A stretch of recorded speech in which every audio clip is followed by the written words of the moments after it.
Hi friends, welcome back to my YouTube channel. ಯಾರೆಲ್ಲ ಇನ್ನು ನನ್ನ ಚಾನಲ್ ಸಬ್ಸ್ಕ್ರೈಬ್ ಆಗಿಲ್ಲ ದಯವಿಟ್ಟು ಸಬ್ಸ್ಕ್ರೈಬ್ ಆಗಿ ಹಾಗೂ ಬೆಲ್ ಐಕಾನ್ ಕ್ಲಿಕ್ ಮಾಡಿ. ಇವತ್ತಿನ ರೆಸಿಪಿ ಘೀ ರೈಸ್ ಹೇಗೆ ಮಾಡೋದು ನೋಡೋಣ.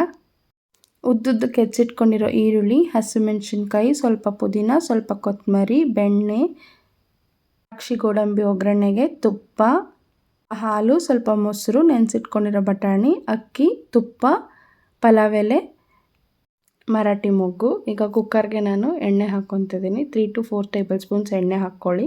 1 ಸ್ಲೈಸ್ ಬೆಣ್ಣೆ ಹಾಕ್ಕೊಳ್ಳಿ. ನಂತರ ಅದಕ್ಕೆ 2 ಸ್ಪೂನ್ಸ್ ತುಪ್ಪ,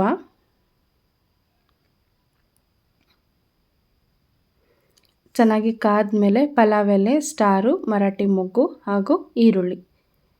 ನಾನು 3 ಈರುಳ್ಳಿ ತೊಗೊಂಡಿದ್ದೆ, ಉದ್ದಕ್ಕೆ ಹೆಚ್ಚಿಟ್ಕೊಂಡಿರೋದು. ಚೆನ್ನಾಗಿ ಫ್ರೈ ಮಾಡಿ ಈರುಳ್ಳಿನ. ನಂತರ ಅದಕ್ಕೆ 2 ಸ್ಪೂನ್ಸ್ ಶುಂಠಿ ಬೆಳ್ಳುಳ್ಳಿ ಪೇಸ್ಟ್ ಹಾಕ್ಕೊಳ್ಳಿ. ಶುಂಠಿ ಬೆಳ್ಳುಳ್ಳಿ ಪೇಸ್ಟ್ ಜಾಸ್ತಿ ಹಾಕ್ಕೊಂಡಷ್ಟು ಟೇಸ್ಟ್ ಚೆನ್ನಾಗಿರುತ್ತೆ. ಆದರೆ ಅಕ್ಕಿ ಎಷ್ಟು ತೊಗೊಂಡಿರ್ತೀರೋ ಅದ್ರ ಮೇಲೆ ಡಿಪೆಂಡ್ ಆಗಿರುತ್ತೆ, ಹಂಗಂತ ತುಂಬ ಜಾಸ್ತಿ ಹಾಕ್ಕೋಬೇಡಿ. ಅದಾದಮೇಲೆ ಉದ್ದಕ್ಕೆ ಹೆಚ್ಚಿಟ್ಕೊಂಡಿರೋ ಮೆಣಸಿನ್ಕಾಯಿ. ನಂತರ ಪುದೀನ ಹಾಕ್ಕೊಳ್ಳಿ. ಪುದೀನನ ಸಣ್ಣದಾಗಿ ಹೆಚ್ಚಿಟ್ಕೊಂಡು ಹಾಕ್ಕೊಂಡ್ರೂ ಚೆನ್ನಾಗಿರುತ್ತೆ, ಇಲ್ಲ ಎಲೆ ಹಾಕ್ಕೊಂಡ್ರೂ ಚೆನ್ನಾಗಿರುತ್ತೆ. ಬಿಕಾಸ್ ಅದು ಎಣ್ಣೆಲಿ ಫ್ರೈ ಆದಮೇಲೆ ಫುಲ್ ಸ್ಮ್ಯಾಶ್ ಥರ ಆಗಿಬಿಡುತ್ತೆ. ನೆನೆಸಿಟ್ಕೊಂಡಿರೋ ಬಟಾಣಿ ಹಾಕ್ಕೋಬೇಕು. ನಂತರ ಅದಕ್ಕೆ ಸ್ಮಾಲ್ ಗ್ಲಾಸಲ್ಲಿ ಹಾಲು, ಅದೇ ಗ್ಲಾಸ್ ಅಳತೆಯಲ್ಲಿ ಮೊಸರು ಹಾಕ್ಕೊಳ್ಳಿ.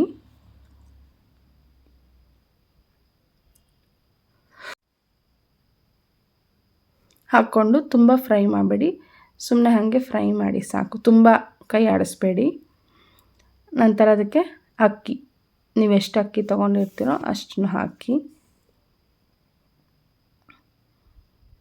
ಹಾಕ್ಕೊಂಡ್ಮೇಲೆ ಫ್ರೈ ಮಾಡಿ ಚೆನ್ನಾಗಿ. ಮೊಸರು, ಹಾಲು ಎಲ್ಲನೂ ಅಕ್ಕಿಗೆ ಅಂಟ್ಕೋಬೇಕು. ಆ ಥರ ನಾನು 1 ಗ್ಲಾಸ್ ಅಕ್ಕಿಗೆ 1.5 ಗ್ಲಾಸ್ ನೀರು ಹಾಕ್ತೀನಿ. ನೀವು ಎಷ್ಟು ತೊಗೊಂಡಿರ್ತೀರೋ ಅದಕ್ಕಿಂತ ಸ್ವಲ್ಪ ನೀರು ಕಮ್ಮಿ ಹಾಕ್ಕೊಳ್ಳಿ, ಯಾಕಂದರೆ ಉಡುಡಿ ಆಗಲಿ. ರುಚಿಗೆ ತಕ್ಕಷ್ಟು ಉಪ್ಪು ಹಾಕಿ ಲಿಡ್ನ ಕ್ಲೋಸ್ ಮಾಡಿ 2 ವಿಷಲ್ ಕೂಗಿಸ್ಕೊಳ್ಳಿ. ಕೂಗಿದ್ಮೇಲೆ ಇನ್ನೊಂದು ಕಡೆ ನಾನು ತುಪ್ಪ ಇಟ್ಕೊಂಡಿದ್ದೀನಿ ಒಗ್ಗರಣೆಗೆ. ದ್ರಾಕ್ಷಿ ಗೋಡಂಬಿ ಹಾಕ್ಕೊಂಡು ಚೆನ್ನಾಗಿ ಫ್ರೈ ಮಾಡಿ.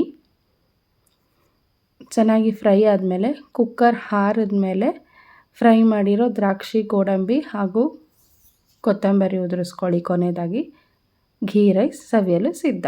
ನೀವು ಮನೇಲಿ ಟ್ರೈ ಮಾಡಿ ಟೇಸ್ಟ್ ಹೇಗಿತ್ತು ಅಂತ ಕಮೆಂಟ್ ಮಾಡಿ. ಆಹಾರ ಪ್ರೀತಿಗಿಂತ ಪ್ರಾಮಾಣಿಕ ಪ್ರೀತಿ ಇಲ್ಲ. ಈ ವಿಡಿಯೋ ಇಷ್ಟ ಆದಲ್ಲಿ ಲೈಕ್, ಶೇರ್, ಕಾಮೆಂಟ್ ಮಾಡಿ. Thank you.